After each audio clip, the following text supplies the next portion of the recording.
That's good.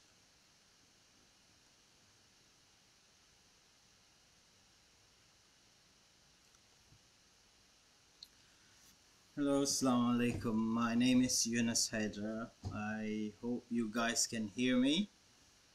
I don't know how I can get that feedback. Let me get the comments.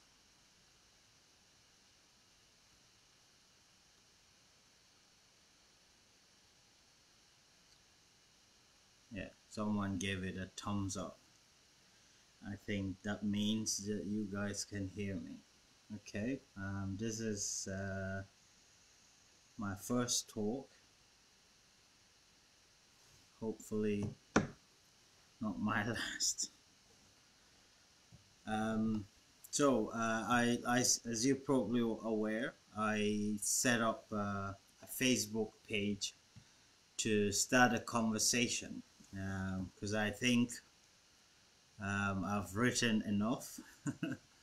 So saying dal watu sita purunga nyonya kono jibe nga tuonya fonyoe. Not too much about writing, but a conversation that would hopefully bring together different perspectives around national issues, something that we can all learn from. I can learn from it. Others hopefully can learn from the show. The Facebook page, it is the Prospective Gambian by Yunus. That's how I decided to call the show. But I'm using this on my usual Facebook, my normal Facebook page, because I still need time to kind of perfect the Facebook page that I created for this show. So I will be speaking in Mandinka and English. I will do the first half of the conversation in English, and then I will do a summary of what has been discussed in Mandinka. So the show I've created to help complement the information that is already out there. I know this is not the first media outlet. We have other media outlets already that are doing phenomenal job in sensitizing the Gambian people, keeping them informed. But I believe I've also have a role to contribute in this. That's why I kind of came up with the idea to set up an online conversation. So for me, this platform, I will not be coming as at a certain day and a certain time because of my busy schedule. But I will try and come at least once a week, inshallah. Despite how busy I am, I will come once a week with a topic, often topics that have been trending on social media and other news outlets, and bring it into focus and give my sincere analysis on it and my own explanation. And I will also invite other guests to join me so that the conversation become more fruitful and beneficial to all our people, for all the audience. So if you already haven't, please like our page. I've shared it on my Facebook page. For some reason, Facebook is limiting access to this page because it's new. But the more people become aware of it, the more it will be visible on Facebook, and people can also access it for information that I'll be sharing on it. Like I said, I'll be coming every week, at least once, to give my perspective of issues that have been trending. So I came up with this name, the Prospective Gambian. It's more of to do with the vision of the type of Gambian that we want to create. the type of Gambian that we want to see participating in our democracy in the future. The type of Gambian that is informed and empowered in ways, because as you know, in our generation, we are at the stage of building a nation, and this is a very crucial aspect of national building. We are Because we are supposed to set up the foundation of our country for the future generation to build on. So we have to get it right. We cannot afford to make mistake. We have been going back and forth, but we have to get this right. And since the citizens of the Gambia, we are the sovereign citizens. We are the ones who make the decision of how we wish to be governed. The government and all organs, all institutions of our state derive their authority from us, the citizens.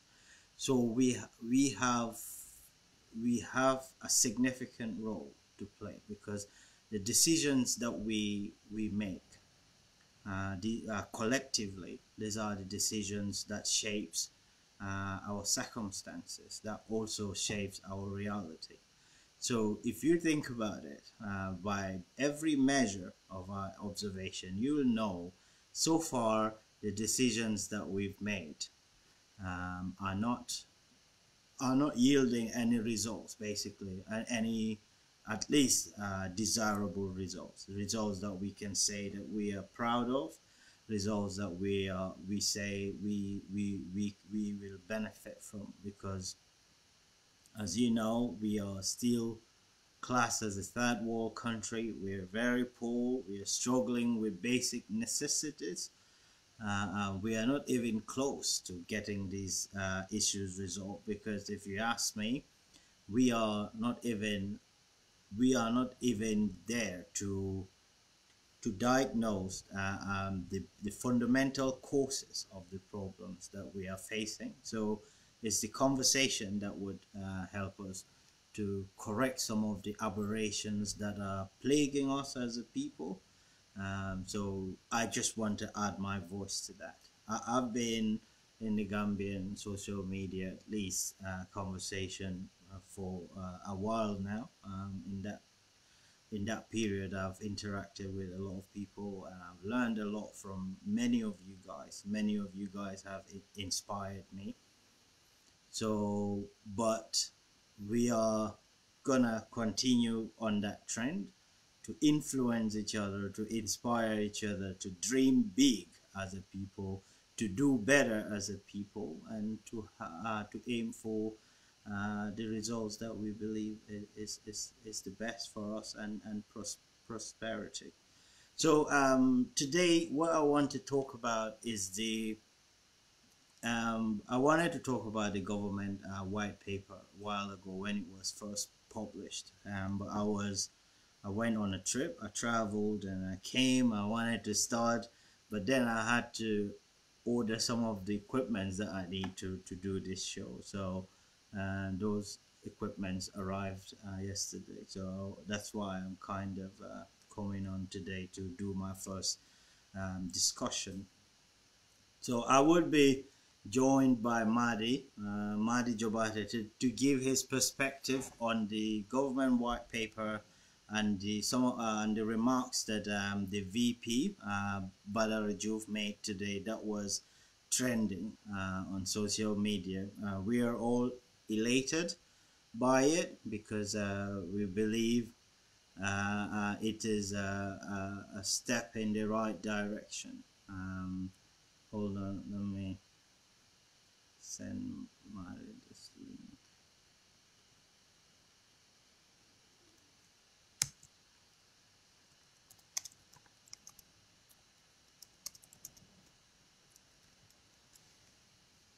Okay.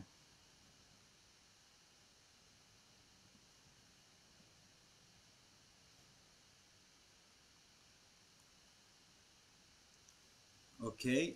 So let's start with the with the VP Badaraju's statement today. So I was actually under the impression that this retreat was a new endeavor that was introduced by this current cabinet, but apparently this is something that has been going on. It's just that the public was never part of it. It was usually done by ministers chilling out, having a barbecue, spending time on their own to, I don't know, whatever goes on there, the public is not aware. But the way this one happened is it's great because it comes to address that disconnect between the government and the public, because we don't really see our government talking to us honestly like Badara did.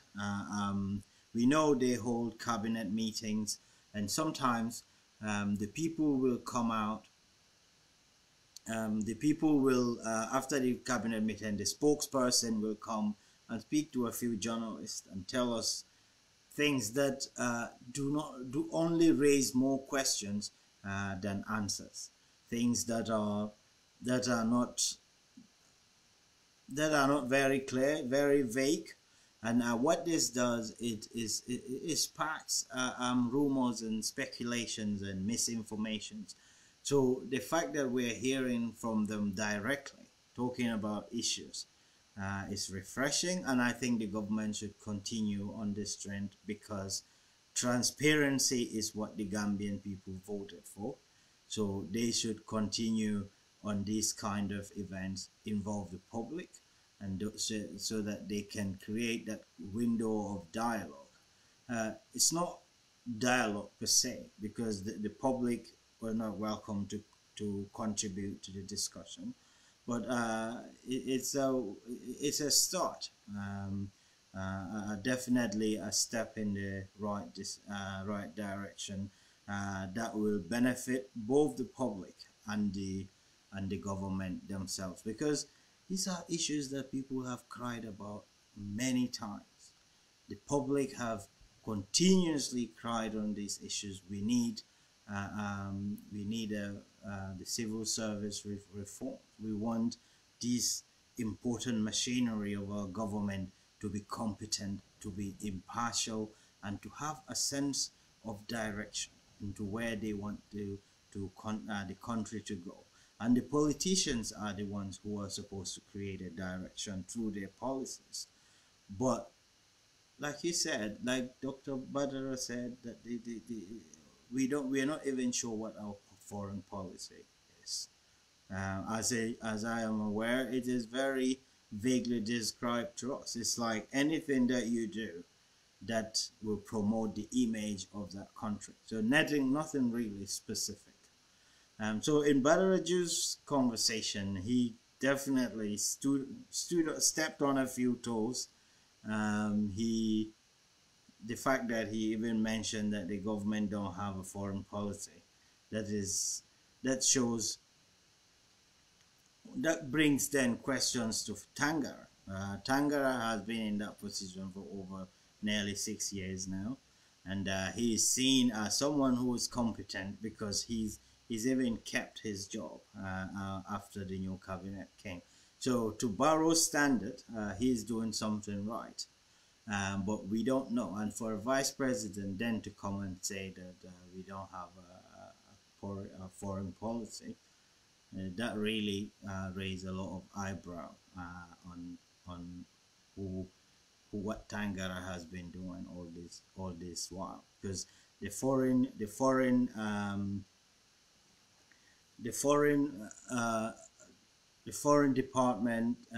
is I would say is a big liability to the Gambia, because it's very costly to run these ministries and these departments, but we don't see anything tangible that they are bringing to the Gambia. So it is unfortunate. So let me see if Madi will be coming. Right.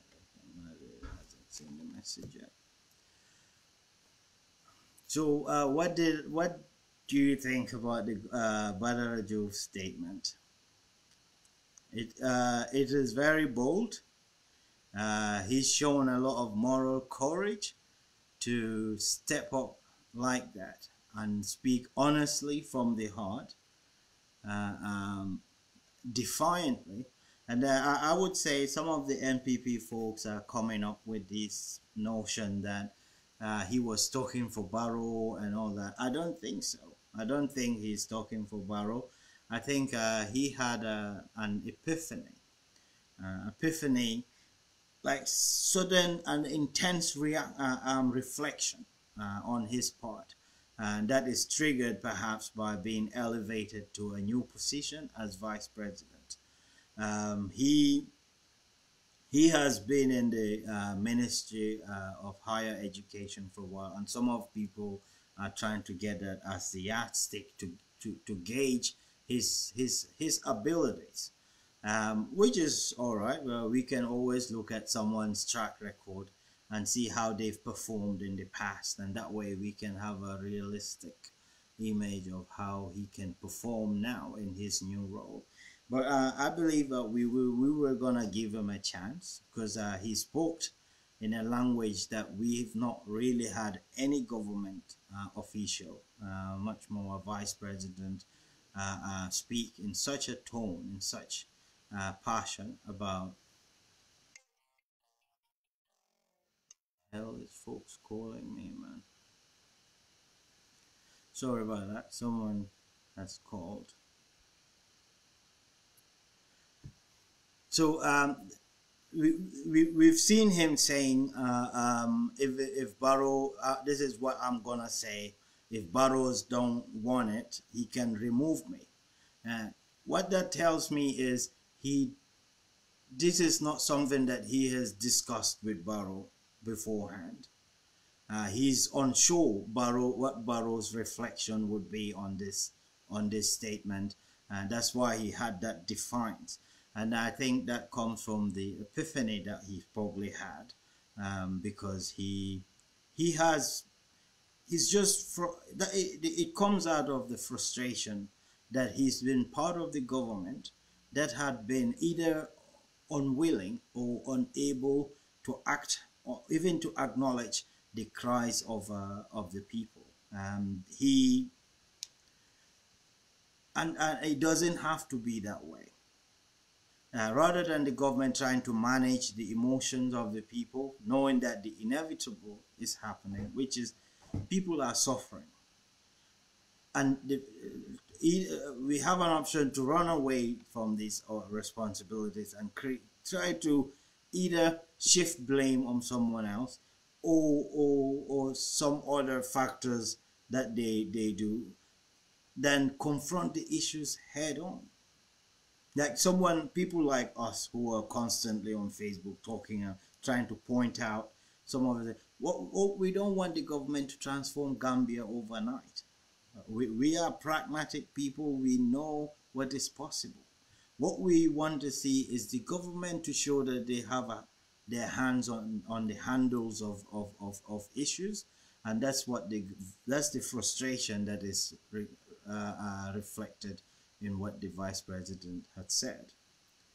In 45 minutes, he has diagnosed all the problems that is facing the country. And these problems are not a utopian kind of problem, something that would bring heaven in Gambia.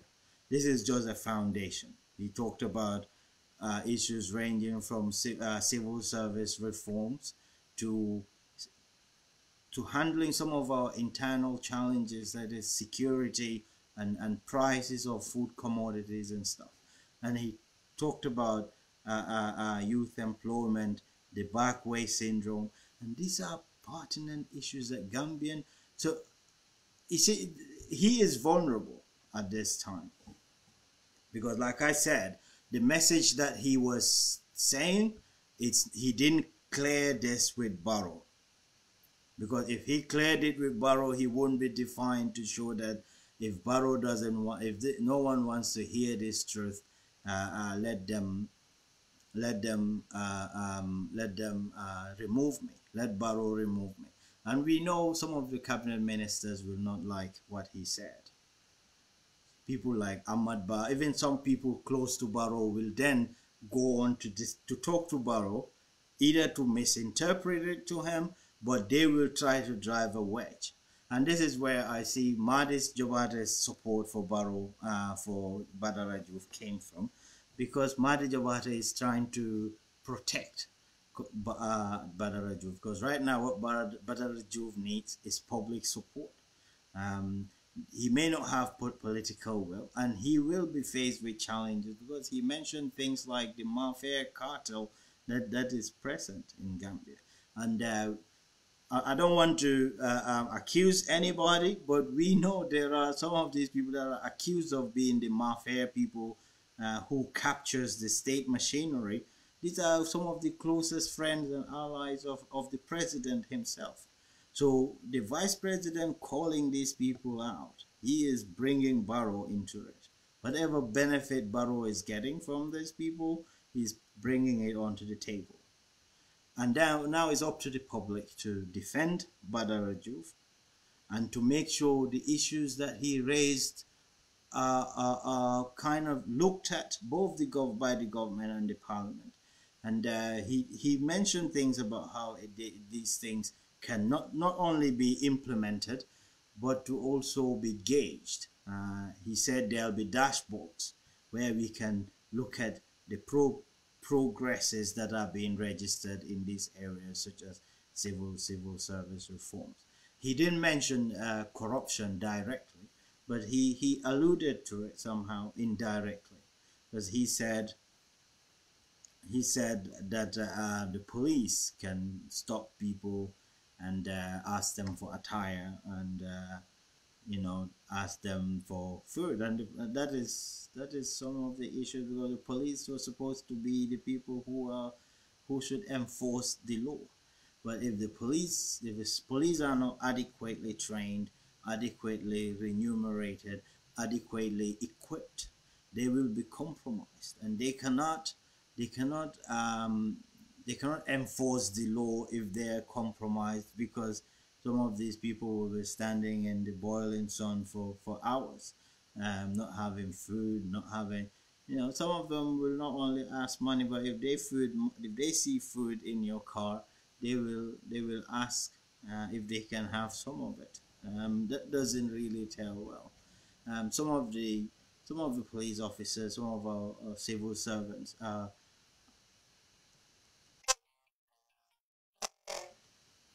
Sorry, someone is calling me.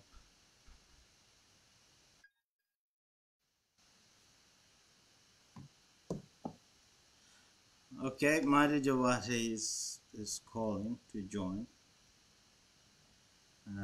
Madi as you all know, I don't need to introduce him. He's one of the strongest human rights defenders in that country, and he's someone I admire and respect a lot. He is very objective in his assessment, and he's true to his conscience and his conviction. That's why I am pretty happy to have him on my show, to have a discussion with him.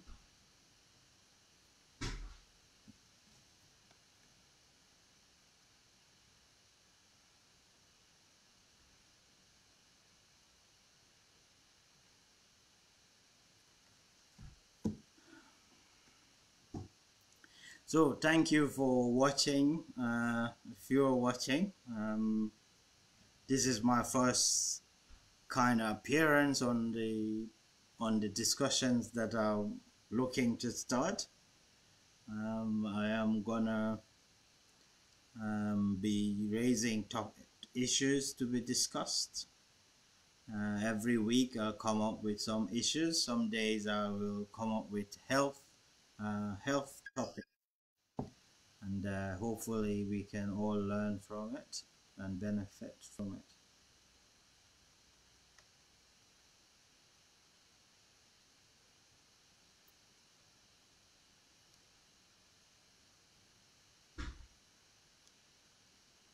Hi, Madi. Assalamu alaikum.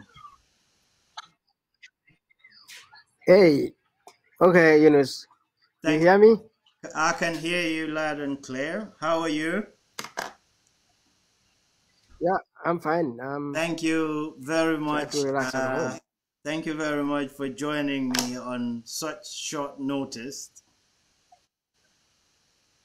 I appreciate your Okay, time it's a very much. pleasure. Yeah, good to be here. Thank you. So you So let's start with the vice president's statement because that is what has been trending recently. Then, hopefully, if we have some time, we can go into the government white paper on the TRRC from the TRRC. Okay. Right. Okay. So you've made a post. I've seen it kind of sparked a bit of controversy, which is you've made a comparison from your reaction regarding Badaraju's statement and compare and how he acted compared to his predecessors in the past 5 years of our new dispensation. So, can you explain exactly how you come to that conclusion? Okay. Yeah, I think we came onto 2016, 2017 with the promise of change, um, which is well articulated in Barro's own manifesto, and of course in the MOU, which they never got to sign. But certainly, the rest of the community, I mean, Gambian society, wanted change, system change. People were voting in 2016. That was in their minds or not, but it was very clear that we needed change. And so for me, in January 2017, when Barrow took over, I would have expected or wanted to hear him and all his government officials speak about the despicable conditions in which Gambians live, not just in the past 22 years, but since independence. But what we've seen is that since Barrow took over, not him alone, but his vice presidents until Barara and the various ministers, they are very quick to highlight their successes, their achievements, and to provide us excuses, um, including the fact that Jammeh took away, they said, millions of dollars. You hear various government ministers give all of that, give excuses about the past 22 years, how Jammeh destroyed the economy or the society, and so on and so forth. Um, so until now, even today, when they speak, they would highlight Ukraine war or the COVID situation, or even if hippos are fighting in Boraba, they make it an excuse as to why government is not delivering what it should be delivering. So for me, therefore, to see a government official at that highest level uh, on two occasions when he made public statements at his swearing in and at the retreat, to stand publicly to speak directly to the deplorable conditions of our people, to lament the privation in which our people are, the poverty, and then to take ownership as government that this is entirely their mess, their fault, and to blame the blame entirely on them, and not to give any excuses, not to blame any other factors, but to just say they have not been doing their job. So for me, that is really significant, even though uh, Badra himself is part of that mess, not just in the past 5 years, not just in the past 22 years, but Badra was a key government person since the First Republic. So he cannot fail not to realize, not to know that this was the situation and is the situation now. So this is why I felt, in comparison to the former vice presidents, the three former vice presidents, um, I've seen more hope in him because Yunus, as human beings, one can say actions, but we need actions. What is a speech? But actions come from thought, all right? Yes. And thought has to be expressed. Yes. So for me, I just told a friend, I'm giving him 90, 100 days, okay, from the day the speech ended, or the retreat. I'm giving him the next 100 days to see whether we will see indications towards change and results. So I'm for the moment, I appreciate, his boldness, his honesty to the issues. I appreciate that. But then um, I'm gonna give him 100 days to see whether words would translate into action. So that's what I'm where I am. Yeah, that's very true. Words, thoughts can be expressed by words, and he's setting up the standards for the government, and he's also putting the ministers, the respective ministers, to task for the implementation of these.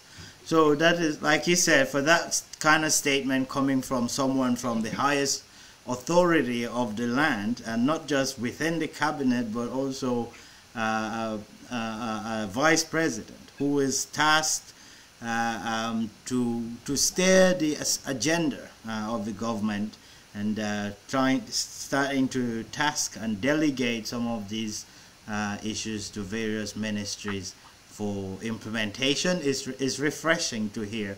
But people would say, why now, though? Because Badara has been in government for a few, I think a few years now. Why do you think he's came up in this bold step, knowing that he still had the voice as Minister of Higher Studies, Education, being part of the government? I don't think he was restricted in any ways as he is now. I don't know what the constraints were that were acting on him on the time, but why now? What do you think? Mhm. Well, so that I think would be subject to speculation, and I think all of us as citizens we can speculate. I've Yes. had all sorts of theories, um, but I think I, on my part, I've said we should not be cynical. Um, like one, I'm not a fan of you know Badra himself. I don't. If I have my way, he wouldn't return to that cabinet. 99.9% of the ministers that have been there, they will return to that cabinet because I think they woefully failed us. Uh, but he is back, and not just at the same place, but at a higher level. So is it that Badra was boiling over the period when he was a minister of higher education? That things were not going right. Why didn't he speak up at that time? Why didn't he resign? We can speculate about these things. Is he just playing to the gallery, just making a show? Does he just want to embarrass his colleagues? I think from his speech, if I'm the Minister of Foreign Affairs, I would have resigned by now. If I'm the Minister of Tourism, I would resign. If I'm the Minister of Lands and Local Government, I would resign. If I'm the Minister of tourism, I mean information, I would have resigned if I were a minister, before today, honestly, because I think he has shown us what they have failed to do and so on. So why is he saying this? I mean, so we can sit here and speculate and even say, okay, no, Badra is just a waste, of time and okay. But on the other hand, too, we can say, okay, at the end of the day, what options do we have? Because this is the government we've elected, all right? This is the government we have for the next 5 years. He's the vice president there right now. Now, um, if we brush him aside, if we just let him be, like don't take him seriously, what next? So, from a pragmatic point of view, we say, okay, let's take him on his word because they've been elected and appointed to do a job, and he's come up to own up to their own failures, and I think we all agree that really we are suffering as a people. So That's for very me, true. why he did what he said, and we can speculate, and the cynicism can go to the highest level. But I for me, understand. on the You other know, hand, okay, our people, when you speak, when you say anything, they try to focus more on the motive of and the intentions, the uh-huh, hidden intentions of why you do certain things. And for someone like you, whose mhm, judgment, a lot of people say, I can say a lot of people can rely on. That's why I asked you. But I know, obviously, you are not Badr Rajub, so only him can explain exactly. But in my own yeah, assessment of it, like I believe he probably had an epiphany at some point, and this could be triggered by the fact that his position got elevated to the vice presidency. Because I've seen similar thing happen to Batambedu. He had certain achievement in his career, which he made he took the Rohingya thing to the International Criminal Court, and the genocide was ordered to be halt, and he was hailed for that. But Arabi, around that time, he made a statement. He said Yaya Jammeh will be tried in as soon as he lands in Gambia. He will be arrested, and no political brinkmanship can stop that. So that was him taking a bold step that he think around that time his boss was playing politics, and he was even going to the extent of befriending Yaya Jammeh at the time. So for him to come up and make that bold step, I believe, was somehow triggered by the moral boost that he had by registering such success of magnitude. So I think maybe certain things might happen to him, that being elevated from the ministerial position to a vice presidency was a big endorsement, and to him, the president's confidence in him. So I don't know exactly what President Barrow saw in him, because based on the way he selects people, you cannot really put your finger on that. Barrow have certain values that he look at in people. So I don't know, yeah. but he came out So really. Go ahead. yeah, so I think all we have is their words and their actions to judge them. What is in their heart, what else in the background, God knows that. They themselves know that.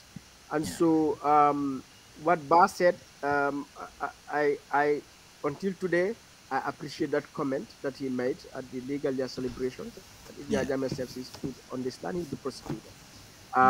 Now, Barrow can be on the other side, jumping here and there.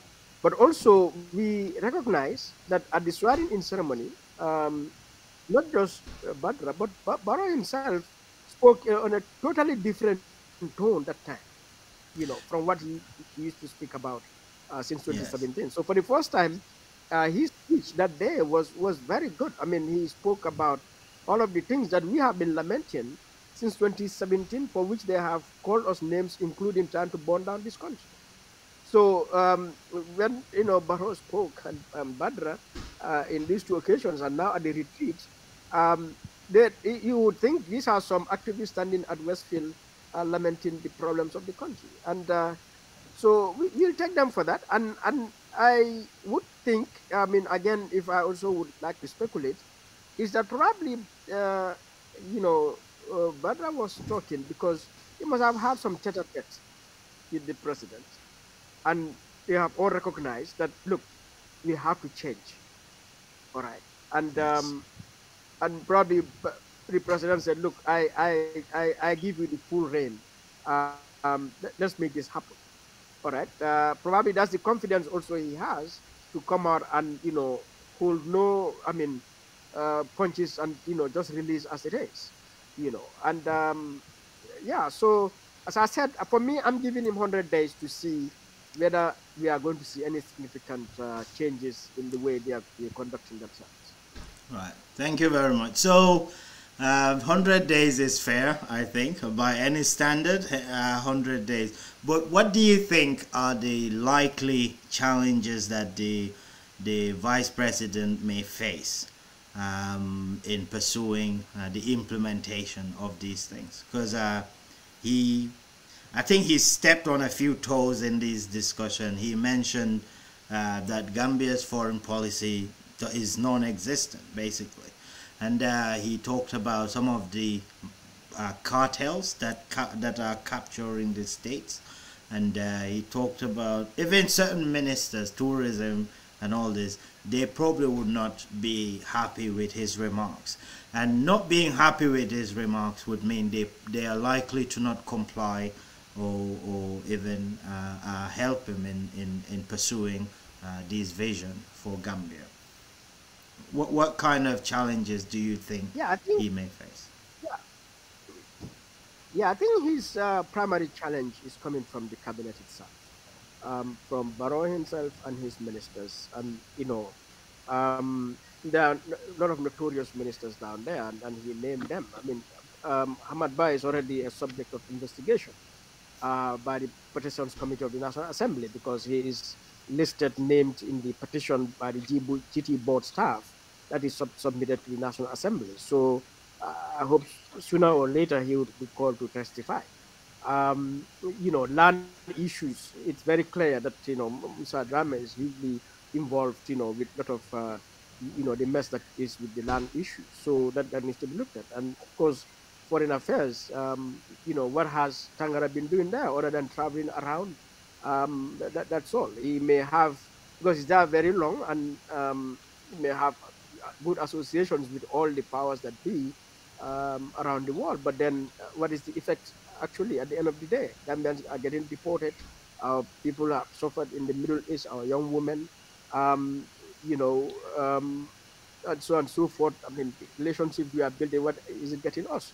So to have these people change and associate with the message of Badra and transform themselves, I don't see how that's going to happen or happen quite easily. So for me, first battle is inside that cabinet. You know, his first battle is inside that cabinet. How to get their cooperation, how to get their support, and how to get all of them transform themselves to make sure that ministries really perform, to make sure the civil service perform, and which means the civil service itself, the Secretary General. We have a new Secretary General, Salamatu Toure. Um, what kind of a leader is she? Such that she would be able to rein in all the permanent secretaries and all the way down to transform the civil service into a results-oriented mechanism. Um, Herself, she's been in the civil service for long. So what mechanisms is she going to put in place? Mechanisms for accountability, for transparency, for delivery, for efficiency, which are all not common practice in our public service. You go to our public institutions, still people come to work at any time. People during the day they deliver very little. People close early. At the end of the day, the month or the year, there are no assessments, so that people earn their positions and their promotions and whatever benefits they have. It is based on their performance. And as Butler rightly said, the civil service is the engine.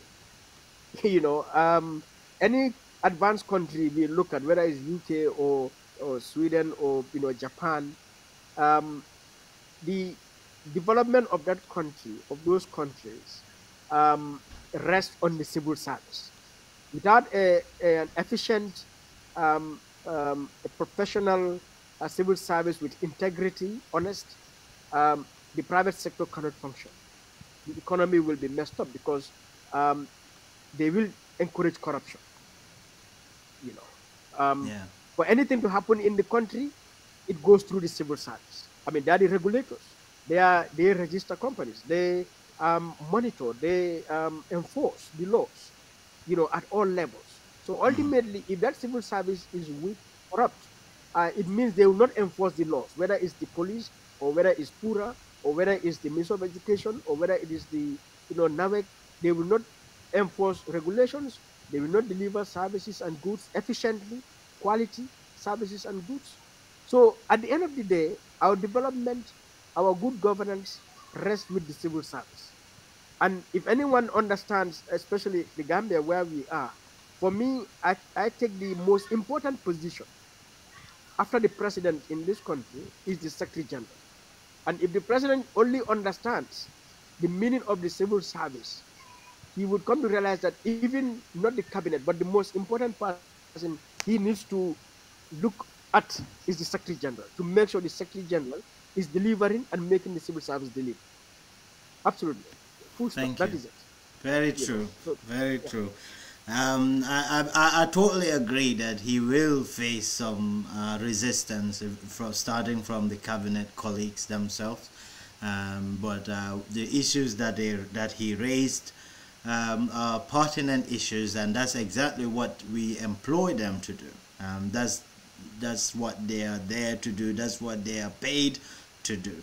And so whatever resistance they or hardship they give them is will be against the wishes of the Gambian people, and definitely they wouldn't be. History will not be kind to them. I think the primary one of the another challenge will be resource constraint, and there is not just money but even technical, the human resources aspect of it is also gonna be a big challenge. But like I think you said that, or I've read it somewhere. But Um. yeah, go ahead. Yeah. You know. I mean. Yeah. I think. I hear these people lament the lack of resources. Or even capacity. But in my view, these things are available. It is about how we manage them. All right.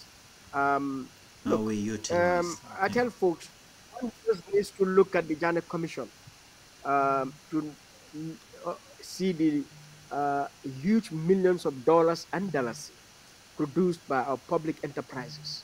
These are not loans or grants from outside. These are monies generated out of ports, out of Damtel, Gamcel, GNPC, and so on. With that, we are plundered. I mean, look at this security account, that recently became a subject. During Jammeh's days, how he would write a check. I mean, generals and protocol officers and permanent secretary, they just go and withdraw millions of dollars and dollars. So we have money in this country. We have a tent. The tent at the State House right now, it costs $88 million. It was said in this Ghana Commission. You go and buy a tent, $88 million. So Gambia is not poor. We don't have a money problem. We just have our money being diverted, being misused by the public Not being institutions, by the public, prioritized. officials. That's all. And the technical capacity is there because Gambia has enough technical, people with the right knowledge and skills. It's just to make sure you get them, in place. Why would, for example, the current cabinet, why would we bring all these people back when they did not perform? Why would we send all the kind of people you are sending to the foreign service who I mean, have questionable character and they didn't perform at all? I mean, there are individuals who are there in the Gambia and Gambians in diaspora who could have made things work. Hmm. But we don't want to utilize those things. So we don't have a problem with resources and and technical skills. If anything, we have a problem with values. That's our problem in this country.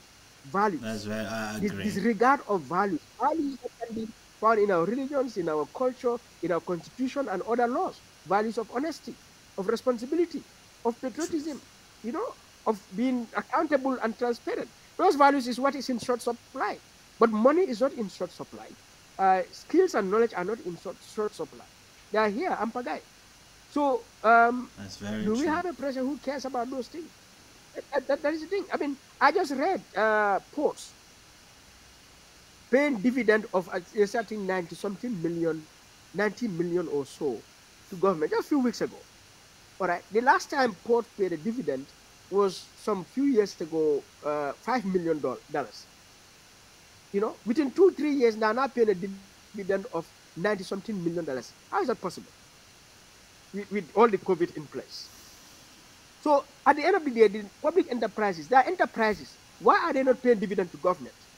Over the past few years, I've not had Gamtel pay any dividend. I've not had Gamcel pay any dividend or Nawek pay any dividend. All we know in the Auditor General's report is that the SOEs were bailed out for $11 billion. $11 billion.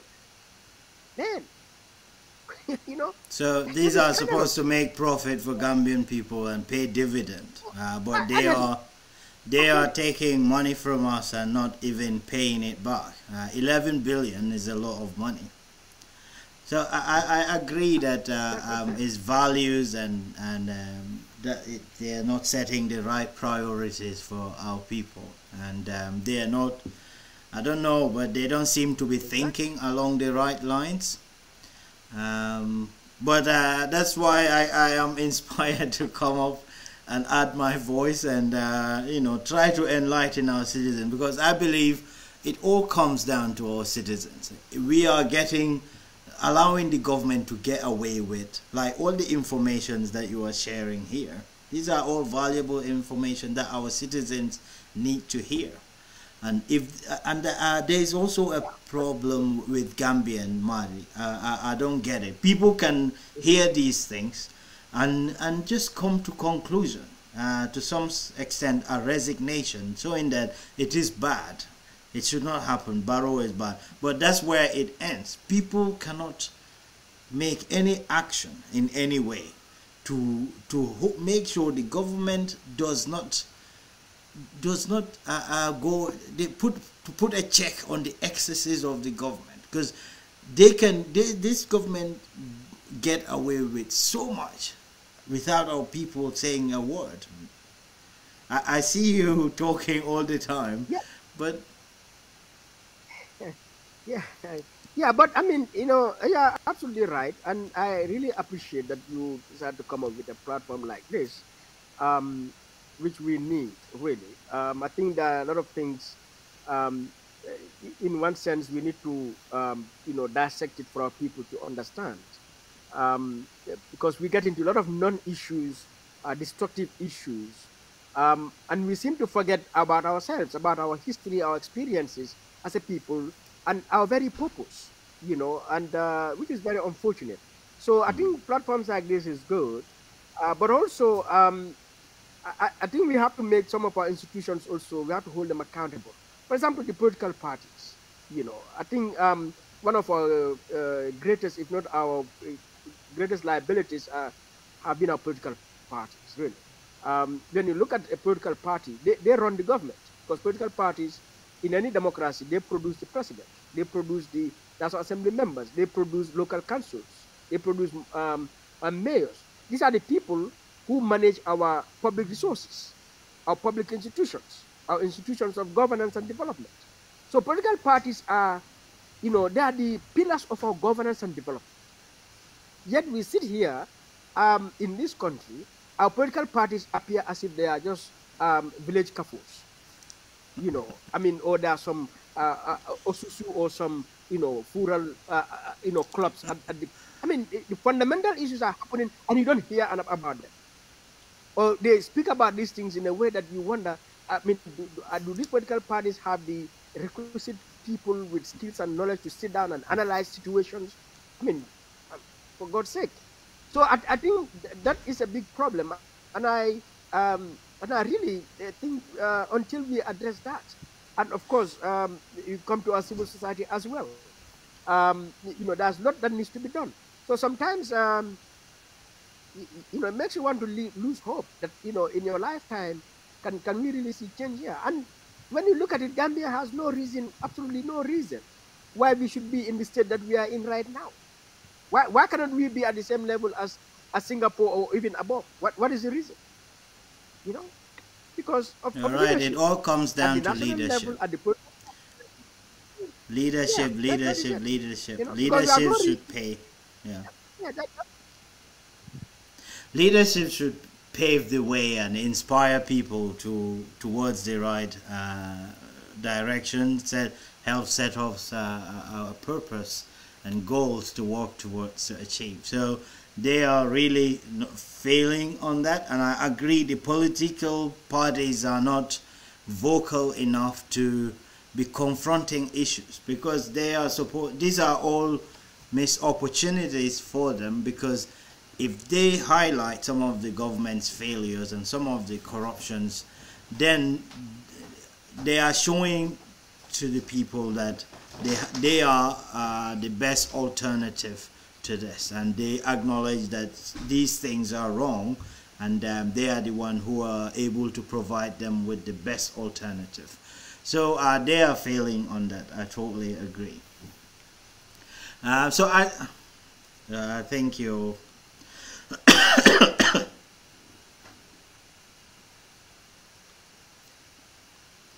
I think we've lost Madi. Like Madi, he's having some, he's hitting some good points, and enjoying his attire in Gambia. And I wish I was in Gambia, but I hope we get Madi back.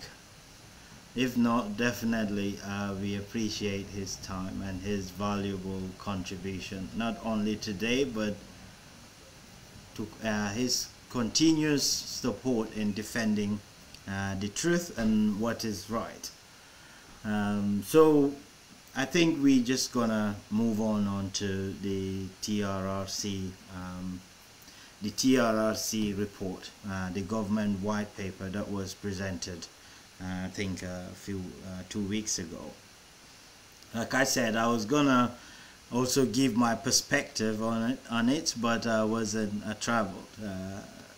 But I'm gonna say a few things about it because I'm about to maybe go to a naming ceremony. My friend had a naming ceremony today, so I'll be going there this evening. Okay, so thank you, Madi. If you can call back, great. If not, thank you for your time. I'll call you when I'm finished here. So the TRRC was established by an act of parliament and tasked to generate an impartial historical record of the human rights abuses and violations that happened during the Yahya Jammeh period, and they did a remarkable job. I cannot thank them enough. I've always had faith in the TRRC. I believe it was constituted by some of the best Gambians, people with. So Madi is back.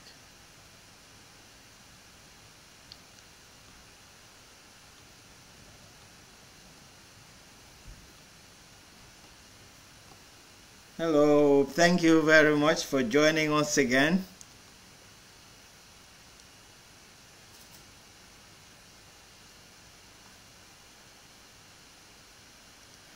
Oh man, I think your internet is kind of playing up. The Gambian internet.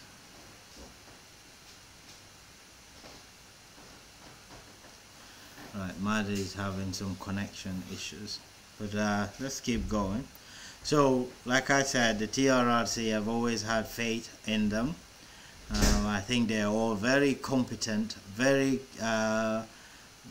credible professionals from the top people. Baba Gale Jallo, Dr. Cisse, Esafal, Horaja Balagay, and all these, down to all of the staffs who are behind the scenes and doing all the work. We are really grateful.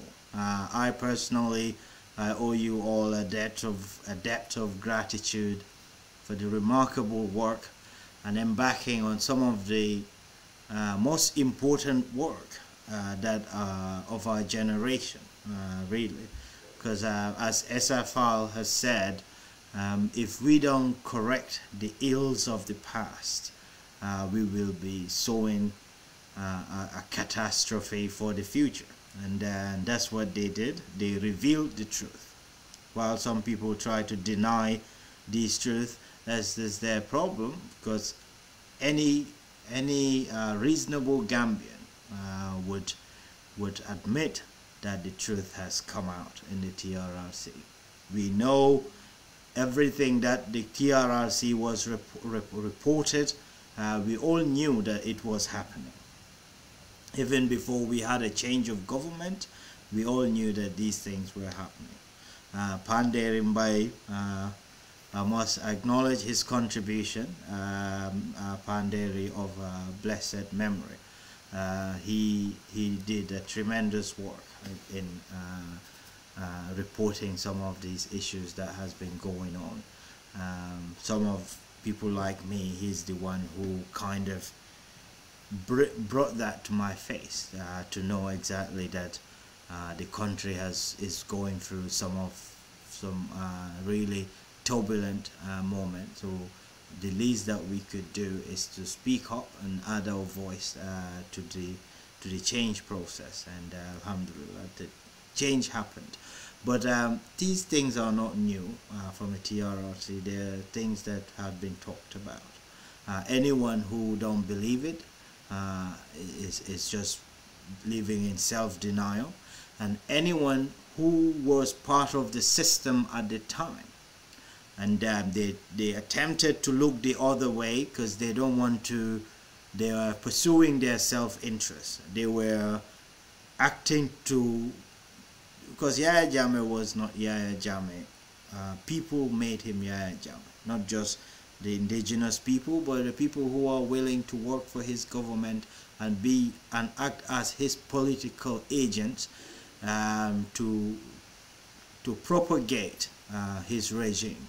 And also others, people like junglers who were there to execute any horrific mission, they probably call it, to kill and torture and all that. So this was what was going on, and this is exactly what the TRRC has found. And because one task based on the act of the TRRC is not only to provide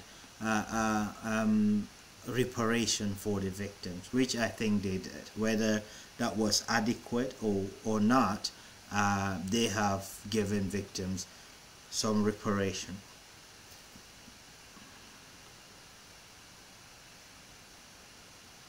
Hello, assalamu alaikum. Okay. Thank you very much for joining me again. I know you were having a bit of connection issues, but Yeah. it is great to have you back. Yeah. Thank you. Thank you. So we have kind of moved on to the TRRC white paper. Yeah. So I was first of all acknowledging the brilliant work of the TRRC. I've always believed in them. I had faith in them. The credibility, the professionalism, and the standards that was established, and the caliber of people that they employed to carry out one of the most important work of our generation. I've also mentioned the fact that the truth has come out, even though some people will deny it. But these are things that have been said even before we had a change of government. The killings, the tortures, everything evil that was happening. And I've also wished to emphasize the fact that the TRRC, or everything that was happening, Yahya Jammeh regime, how it was aided and abetted, and how it was the political agents that campaigns to prolong the reign of terror that his government is characterized with. They cannot say they didn't know that some of these things, because I've seen some of them acting all shocked and surprised to see that, as if they are just hearing the revelations that are currently being being revealed at the TRRC. But the government, TRRC eventually came up with a white paper that they submitted to the government for implementation of some of their all their recommendations. So at first we were elated the fact that the government have decided to accept almost 98% of the recommendations, but it was later revealed that it wasn't like that. The government didn't have a choice to decide what to implement and what not to implement, but rather they are there to have to facilitate the implementation process to make sure justice is served. And justice process in the white paper, the government is saying that the victim will be part of um, the the victim will be part of the implementation process to address impunity. So for me, I didn't want to just allow this to be like, okay, it's all good and dandy. I want to see the victims effectively represented in this process throughout. And the victims, they have been very much weakened. The government didn't really show them any remorse. I didn't see it.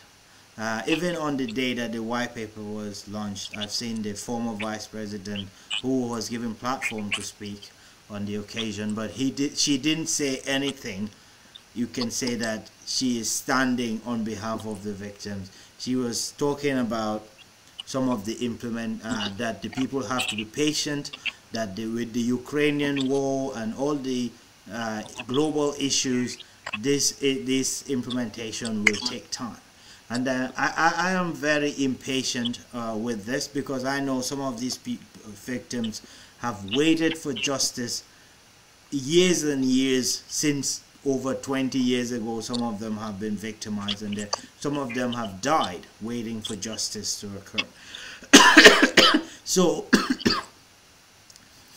what do you think about the victims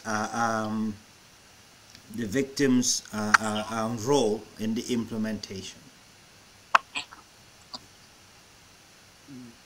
Well, certainly, the victims have a direct role, and that is necessary, um, and that can only be good for the implementation, and for the Gambia to involve victims. And in this case, I'd even say to involve perpetrators. That is, if we fully understand the very essence of it, transitional justice and a truth commission. Um, and I must say, victims in the Gambia are not letting up. I know the Gambia government, from the beginning, um, did not take frantic efforts to um, consult with the victims, to give them the necessary attention and so on. But victims have been very much in the forefront and, doing everything possible to make sure their voices are heard, to make sure they participate, to make sure they are represented. Yes. Um, and of course, there have been instances of consultation also between the Ministry of Justice and CSOs, and most of which include are the victims. But yeah, the victim participation, and the victim orientation um, of the whole implementation is fundamental. It's necessary. Mm-hmm. Um, to say also, just to clarify that at the launch of the white paper, um, given the speech by the former vice president, actually, it was at the press conference, and at the end of which the Minister of Justice made an announcement if there are other people who want to share a comment or question or so. Mm-hmm. So that was how the vice president came to speak. So it wasn't like she was identified or asked to speak on behalf of anyone. So I guess she was just speaking on her own behalf. And I agree with you. I don't think I agree with most of the things she said, but that's her right to express herself, and that's how it came about in that occasion. But Eunice, the point we need to get about this whole process is to recognize that the Gambia went through an autocratic uh, uh, rule, which is typically autocratic rules are characterized by massive human rights violations. And so, transitional justice is a concept, it's a tool, it's a practice, a mechanism that normally comes after a country or a society went through armed conflict or autocratic rule, and which has affected the whole country. And this is why, at the end of that rule, the country set up a TRRC by an act of parliament. And so the act is very clear about the obligations of government. Section 30 says the obligations of government. And it did not say government should accept or reject any recommendation. It just says government should produce an implementation plan to implement the recommendations. So whilst the government said they've accepted 90 or so percent of the recommendations, and one can look at that and say, yes, that is good. But it's important for us to recognize that this is what is in the act. And the TRRC, therefore, is a statutory body that is not uh, an executive body, all right? It's a national institution created by law to do a particular service. And so for me, the TRRC report is not merely to be submitted to the president full stop. And therefore the president or the executive comes with a so-called white paper and then accept or reject what they would, and then we move on. For me, I think the TRRC report is for all Gambians because uh, given what the country went through, we created this mechanism to look at that past, what went wrong, how and where and who was responsible, so that at the end of the day, it comes with recommendations. How do we repair the damage that was done? And this repairing is not merely about reparations, compensation, or prosecution. If you look at the TRC report, it has talked about social, cultural, legal, institutional, constitutional, political, economic aspects Reform. of Gambian society that needs reform. Even the joking relationships between the names and between the ethnic groups, the Sanawiya or the Kal relationship, it talked about all of that, how we need to nurture that, how we should do civic education, that even in terms of religion, how we should make sure there is religious tolerance, that even the president should be removed from being patron of religious bodies. Okay. Not to mention other legal reforms. So the TRRC report is very comprehensive, and I hope Gambians take their time to read the recommendations. For which I think what should have happened was for Gambian government to prepare their implementation plan together with the TRRC report to submit it to the National Assembly for deliberation. So the National Assembly deliberate on the TRRC report because there are other issues in the TRRC report that needs discussion about leadership. It talks about leadership, how people perceive leaders to be beyond scrutiny, to be beyond accountability. It talks about the role of the National Assembly, religious bodies, cultural, traditional institutions. It talks about all the things that have happened. So it is necessary as a people, we discuss these things so that we also come to an agreement that, yes, we need to move away from these things.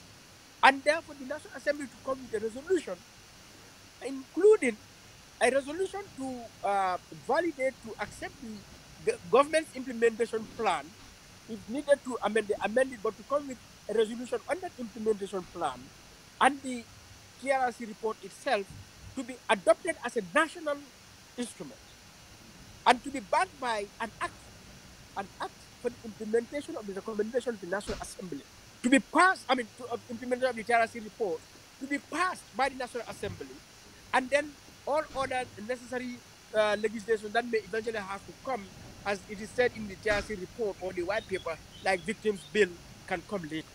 But it is important that we take that process so that this is indeed a national affair, not something an executive report or report sent to the executive as the executive owns this thing. No. And not just that, we should make sure the TRC report with the implementation plan is submitted to each and every local council in this country to dedicate a special session to discuss it. Right? To discuss it, to raise the issues so that we all get informed, we all get to understand the issues and the concerns and the past, and we begin to reform ourselves individually, institutionally, as a community, as an organization, and so on. All right?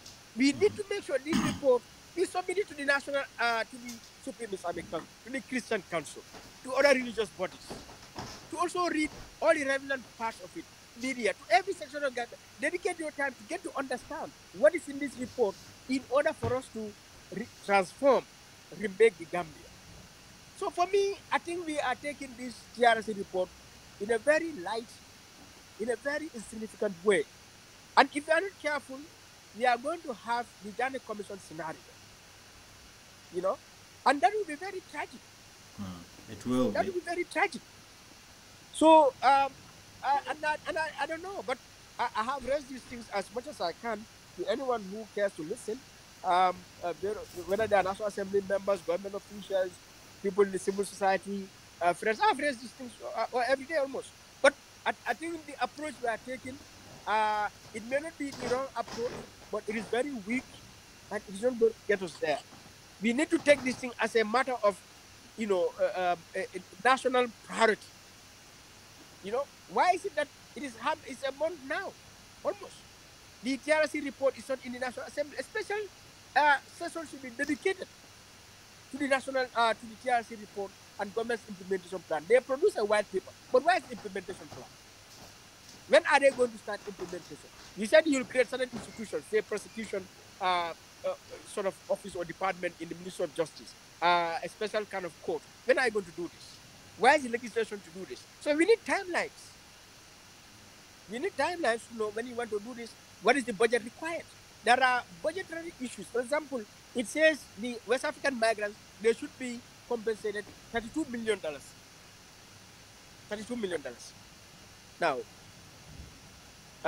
is that going to appear in the 2023 budget? All right. Are you going to do a supplementary appropriation? Where is the money? We need to know that. When are you going to pay that? For the victims itself, the money that was initially allocated, the balance of it, I think they list about 168 million or something. Where's the money?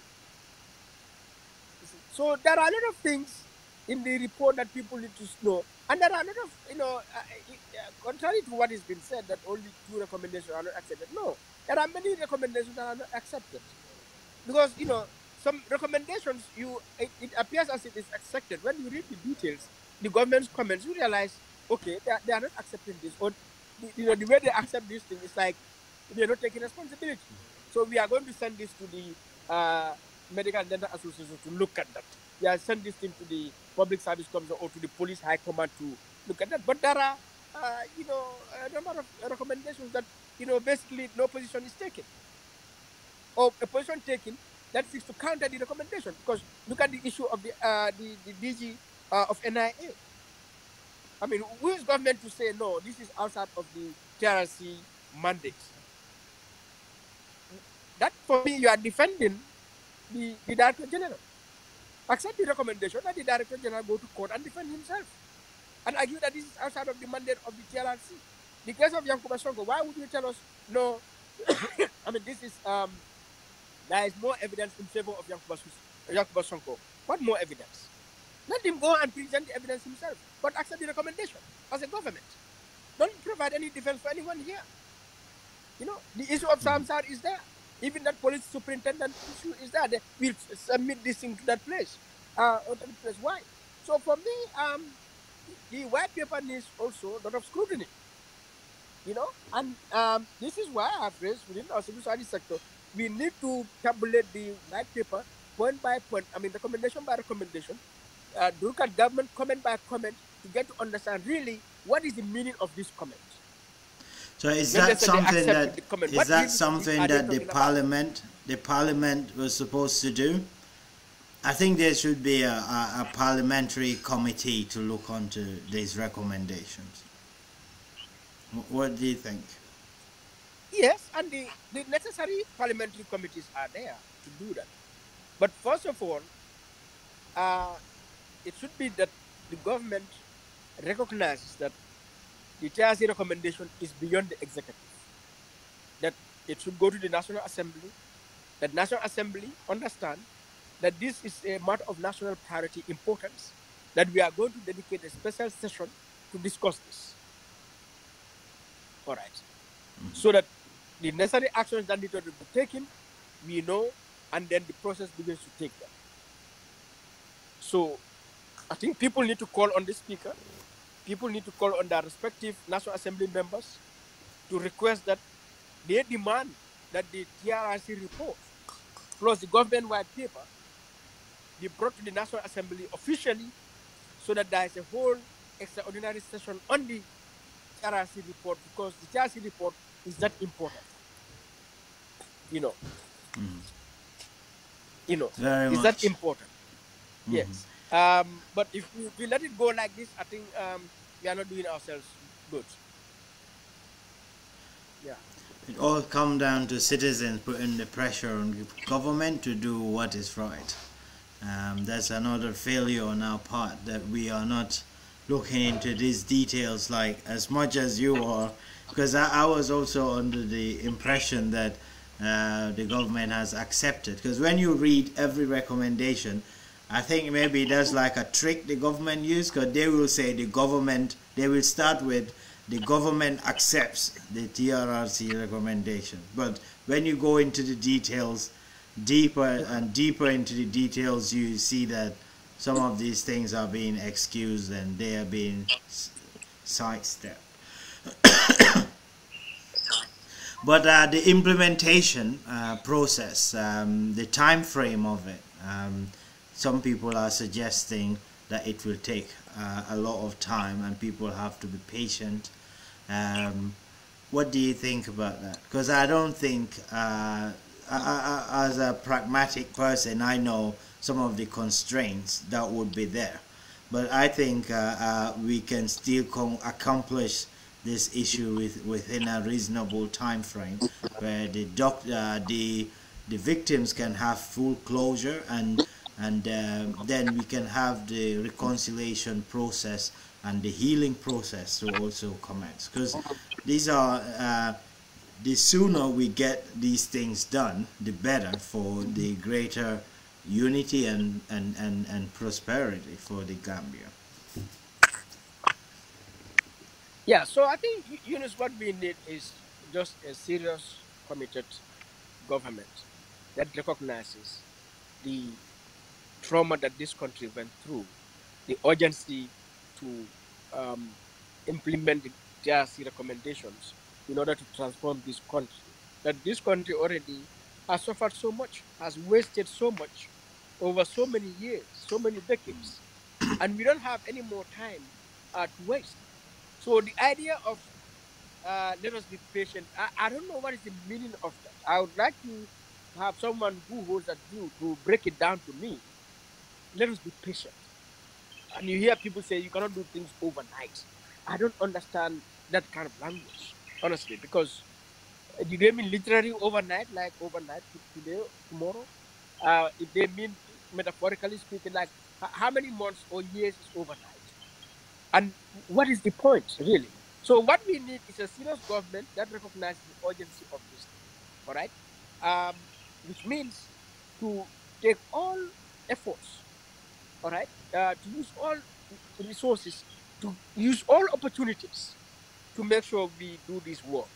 And so for me, one of the ways to make this thing work well and very quick is for government itself at the highest level to take time and reach out to government communities to break down the recommendations to the people, to give people to better understand, appreciate why this process has to be taken and what our rules are there.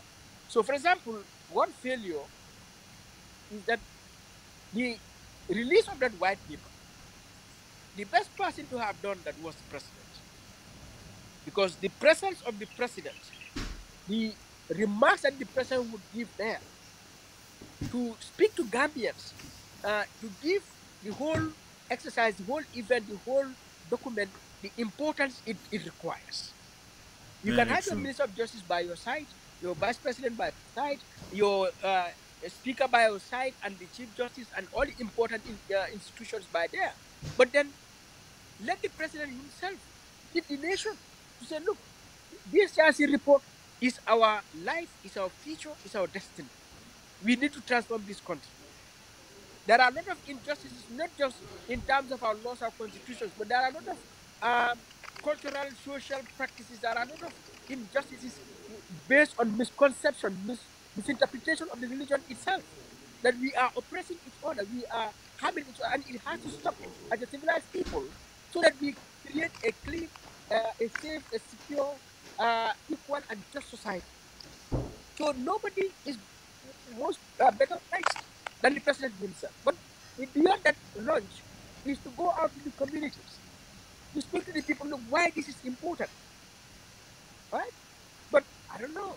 The government, I don't know whether they have those plans for public sensitization about the TRRC recommendation, but they need to do that. All right. So when you do all of those things, where is the idea of patience now? Or it has to take time. What time? You know. So for me, I don't know, but it's concerning. The way the approach is so far since the release of the Jassy report, there's a definite silence about the Truth Commission, the white paper. Um, you know, so I don't know. One would have thought um, on national television, national radio every day, the Minister of Justice and another minister, top government official will come and discuss, aspects or elements of the white paper with the view to encourage citizens to be part of this process. Because we have to even make the German supporters who oppose the TRRC and, of course, the report and the white paper, you know, to understand the meaning of this. That even if you are a perpetrator, it is in your interest that we implement these things. It's a matter of national security. We implement these recommendations in full. You see, so that we need the participation of those people who are opposed to the TRRC. We need the participation of the perpetrators themselves, not just the victims. You know, Very and so true. I think there needs a more responsible approach to this. Which I don't seem to see happening in our society so far. So let's So, see with all what Badara has said. Hopefully, Badara would take a lot more interest and commitment to the TRC report and make that his agenda as a top priority. Because nothing can you do today that will be outside of the TRC. Of all the things Badra said, you can bring it down to the pages of the TRC. Because corruption is in the TRC. Public sector inefficiency, lack of transparency, accountability is in the TRC report. Abuse of power is in the TRC report. Human rights violations is in the TRC report. So what transformation can you do without making reference to the TRC report? It has brought out everything that was happening and still happening in this country. So if there's any development blueprint, you can have anything greater than the TRC report. If you want peace and stability in this country, let's go back to the TRC report. It has provided recommendations for that. Yeah. So I don't see why we shouldn't. thank you very much. I appreciate your time, Madi. So finally, what message do you have Thank you. for viewers? I'm gonna let you go now, but you can conclude by giving your last remarks to the people. Yeah. Well, I mean, what I would just say um, is for Gambians to take a time to reflect on our lives individually, collectively. You go to any part of our country and to realize that this country has been independent for 50 years. You don't see that in our lives. All right, the poverty, the deprivation, it rained 2 or 3 times, you know, and now already a lot of our streets are, you cannot just pass through there.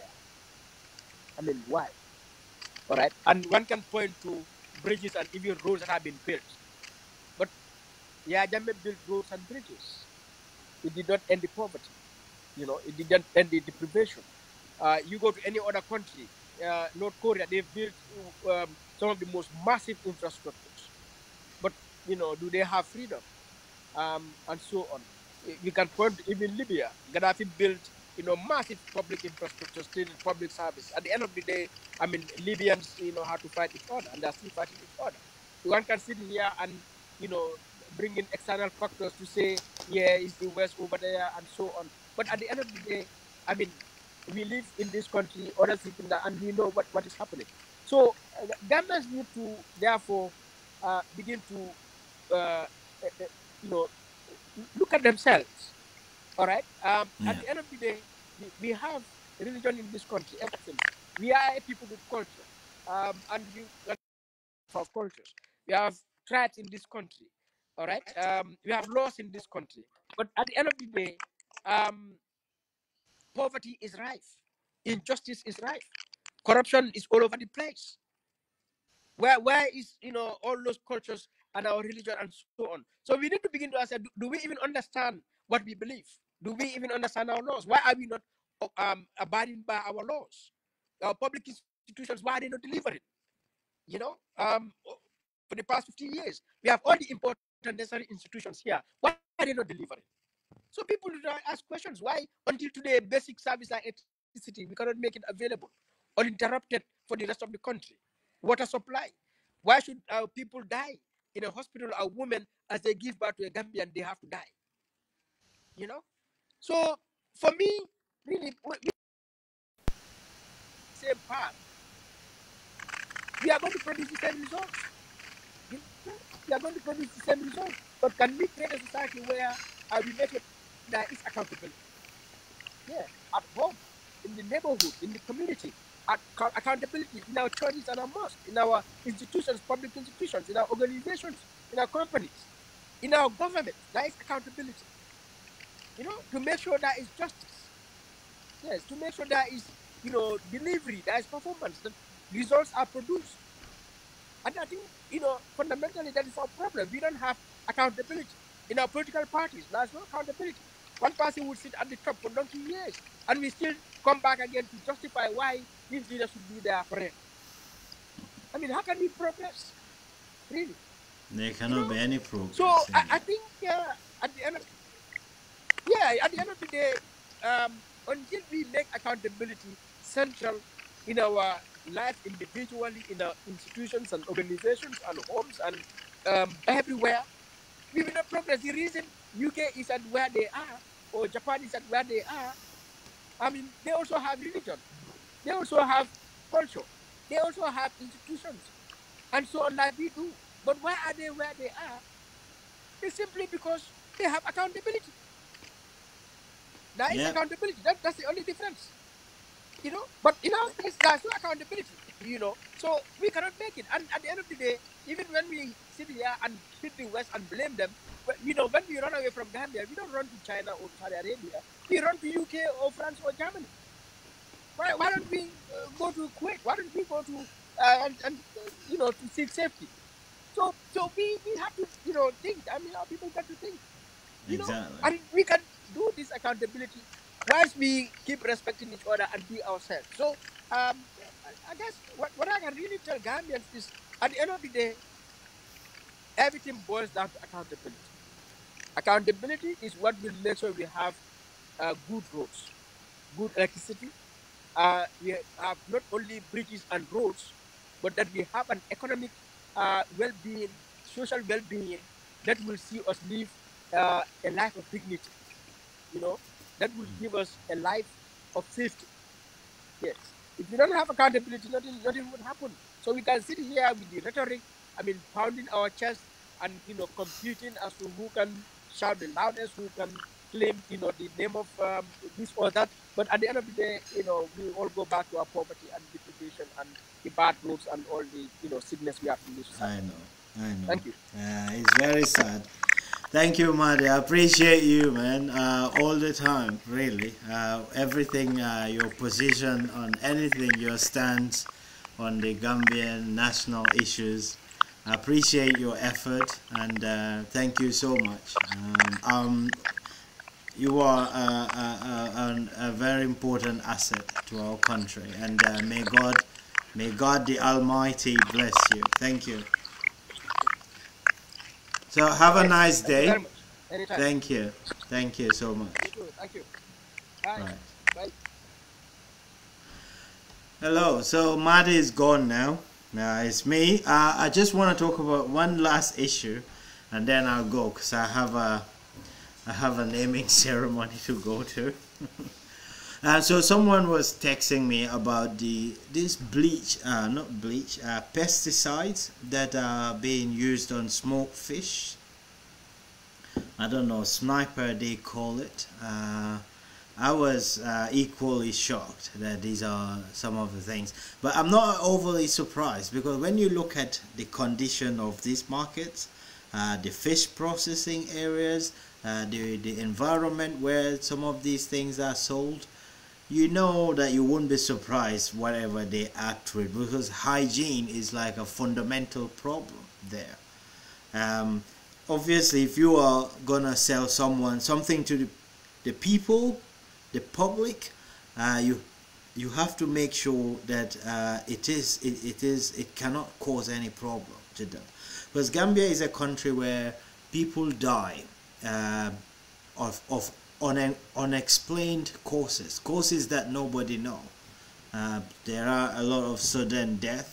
There are a lot of issues that are taken to hospitals where there will be misdiagnosis and all this. And then, so you cannot say that these things are not affecting the people. They are, because infectious disease is such a huge problem in Africa and in Gambia.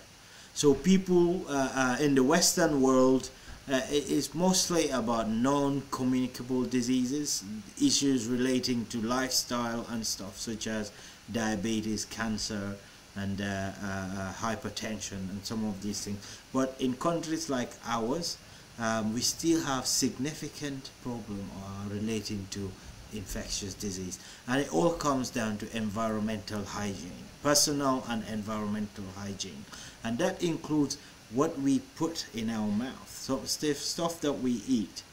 And the audio that I listened to, I listened to both audios, the one who brought the issue to the public, and the one that came out to debunk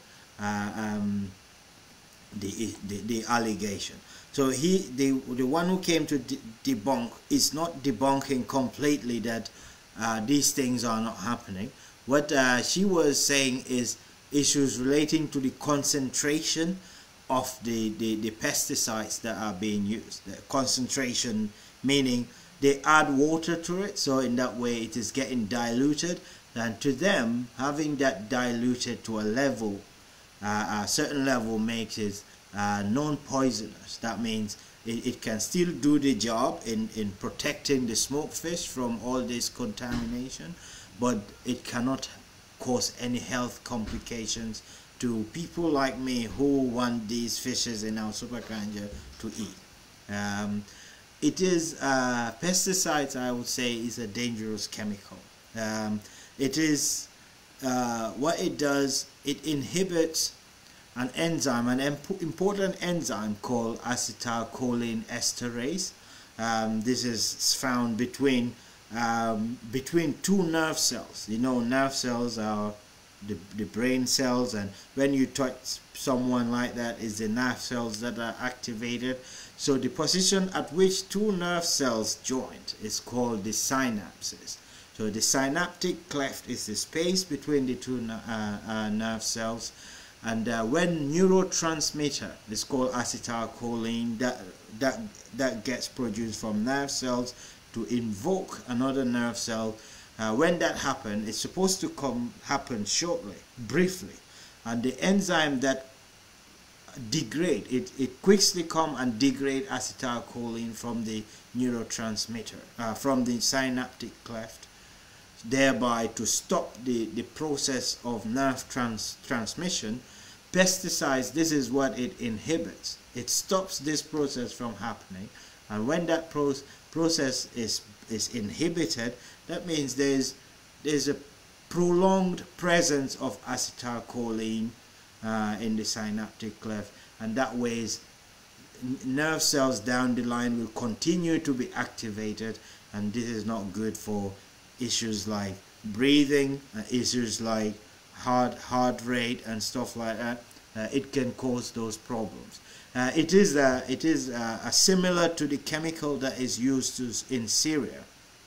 Is it sarin chemical that was used on the Syrian people, and the Assad regime was being accused of poisoning pouring chemicals on his own people.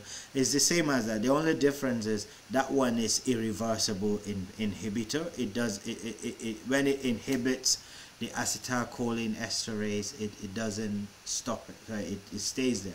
And the pesticides that what we use, that is a reversible one. That is its function is not permanent. It comes briefly and inhibit these processes and kill whatever it is designed to kill.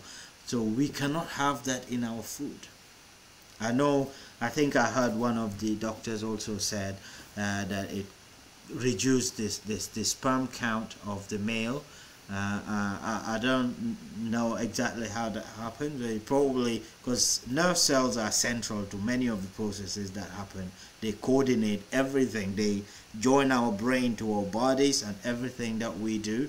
So when a nerve cell is inhibited, what that means is it can cause all these problems directly or indirectly. So I think the market vendors should have a different approach in making sure that they don't put the public at risk, and they can still go ahead and make their smoked fish, because I can't see smoked fish being stopped in the markets. Even when that happens, even I myself will not be happy. I want these things to go on, but I want them to do it in a more responsible way where they can still earn a living from it without putting the public at risk. This shows a big flaws in the government's policies, and the Gambian Authority, Food Quality Authority, that is there to safeguard the food that are being sold, the quality and safety of the food that are being consumed by the public, and that includes the type of food that are being imported into the country, which is sometimes people can argue that they are expired products and they are not fit for public consumption. So when you look at it, like in our society, everything is happening to us. We are kind of blinded to where we are going, what we are doing. When people die, we don't see why they die. When people get sick, we don't really pay much attention to the fundamental causes of these issues, and that way some of the things that kill us and some of the things that cause problems, we don't learn from any of these lessons, and they continue to harm us into the future.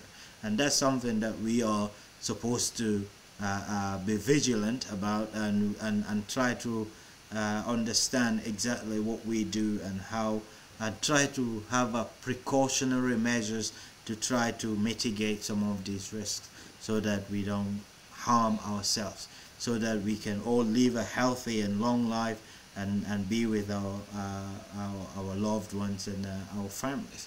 So this is one of the issues, reason why I established this show, the Prospective Gambian, so that we can discuss all these issues, bring them to light, dissect them, try to interpret and understand it based on the little knowledge that we have, and the little knowledge that other people that may be able to contribute into the discussion. So the people can use, I think there's something called salt, barine, which is a salty water, because salt has chlorine in it. Salt is made up of sodium and chlorine. That's why they call it sodium chloride. So chlorine is good for these insects in killing them, and that. And the salt you will think salt will also add a bit of flavor to the smoked fish. And based on what I've learned, it also limit the concentration of nitrite in these fishes. Because fishes has nitrite, what at such high concentration can cause some sort of health issue. But salt will also help to mitigate, to limit that concentration. But what we can do as a people is to watch out for these things, and have a plausible approach of still making our living from some of these, our livelihoods, while not harming the public in any ways. So I will thank you very much. I would advise those vendors who sell fishes at the market to be careful and use salt water instead, and then clean the environment. You talk about flies and all that. When you have a clean, hygienic environment, that can still deter these flies and insects from coming there. But as it is, man, I've worked in some of these. I've gone to some of these fish places, including the Tangier one.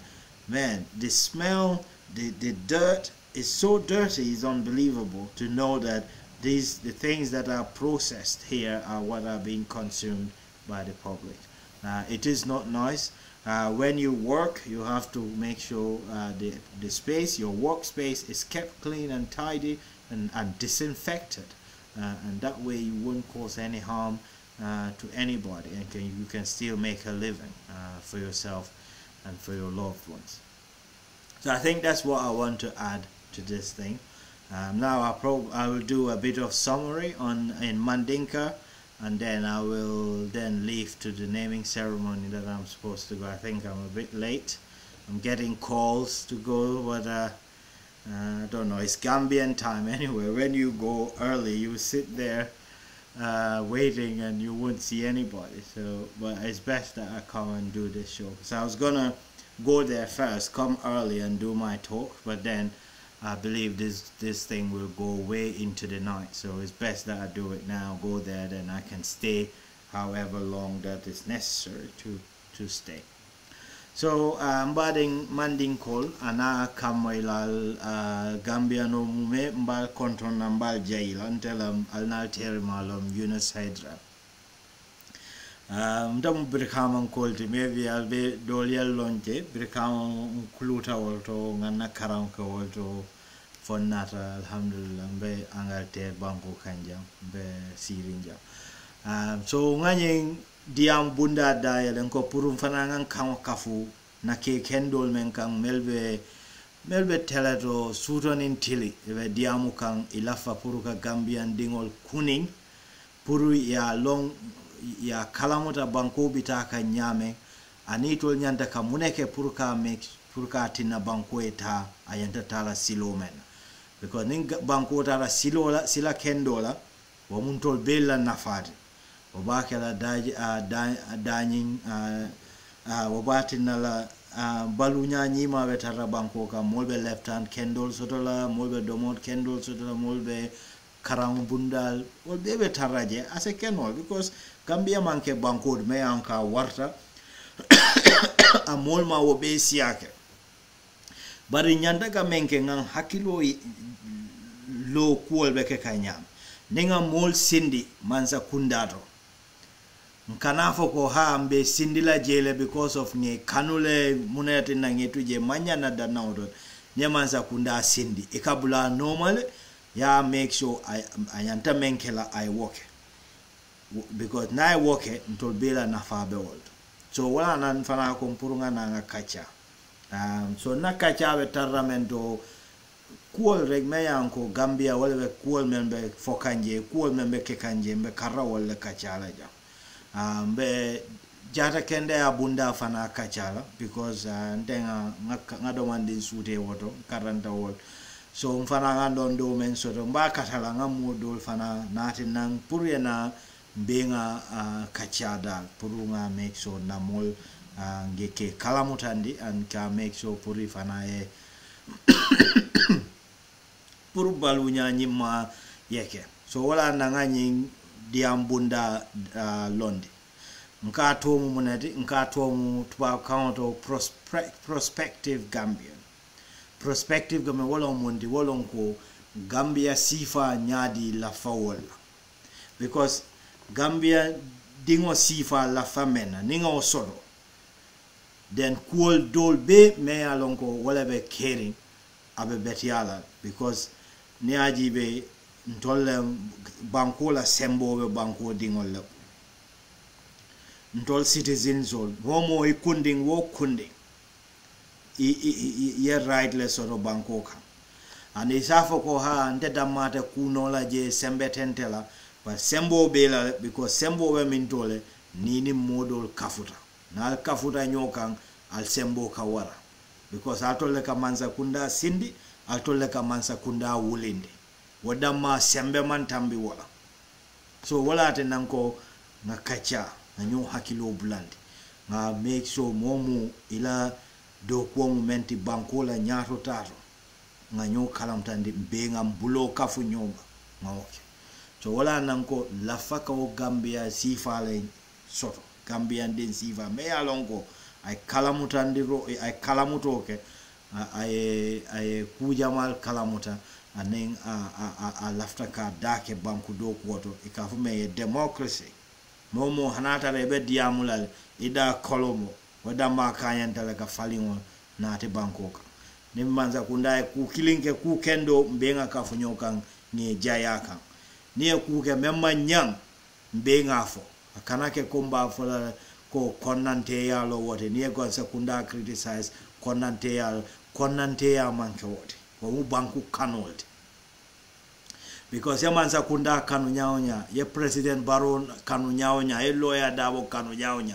ndefe inyanda Gambia le kanu lawote because ntolbede tula jam fofaw ntolbeta rajane sanji taworo sentaworo la mokili ngata but Gambia betula jane fo sande fo janing you alabe memfor but Gambia betara jane mba mutala le nga dingol ya di mama ringol ya di tulumuto